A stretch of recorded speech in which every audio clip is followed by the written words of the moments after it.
యువకుడు ఓ రాత్రి అడవిలో దారి తప్పి గ్రామానికి చేరుకునే మార్గం కోసం అటూ ఇటూ తిరుగుతూ ఉన్నాడు.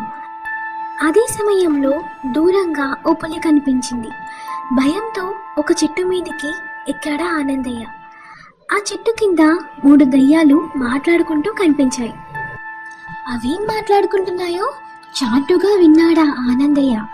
మొదటి దయ్యం మాట్లాడుతూ ఇలా అంది: మనుషులకి పిచ్చి తగ్గించి మందు గురించి నాకు తెలుసు.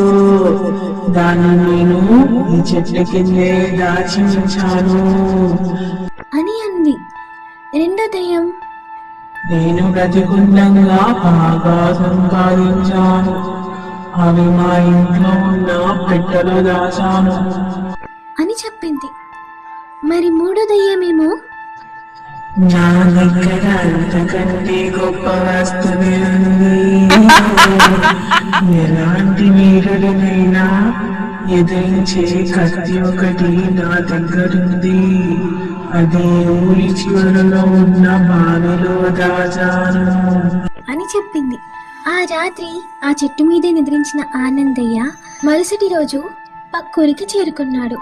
అక్కడ చాటింపేసి అతను: మహారాజు గారి కూతురికి పిచ్చి తగ్గించిన వారికి వారి కూతుర్నిచ్చి వివాహం చేపిస్తారంట అని ఆ రాజు చాటింపు వేయించాడు. అది విన్న ఆనందయ్యకు ఒక భయం తట్టింది.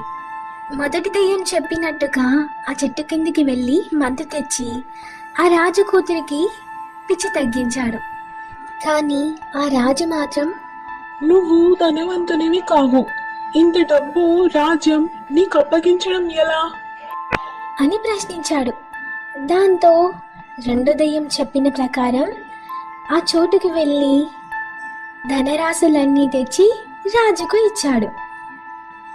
కానీ ఈసారి రాజు: నువ్వు పరాక్రమవంతుడివి అవునో కాదో తెలియకుండా అల్లుడిగా చేసుకోవడం ఎలా అని అడిగాడు.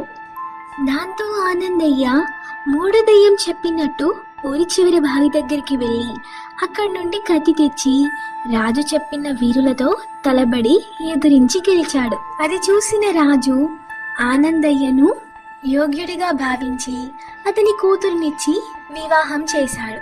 ఆనందయ్య చేతికి రాజ్యాన్ని కూడా అప్పగించాడు.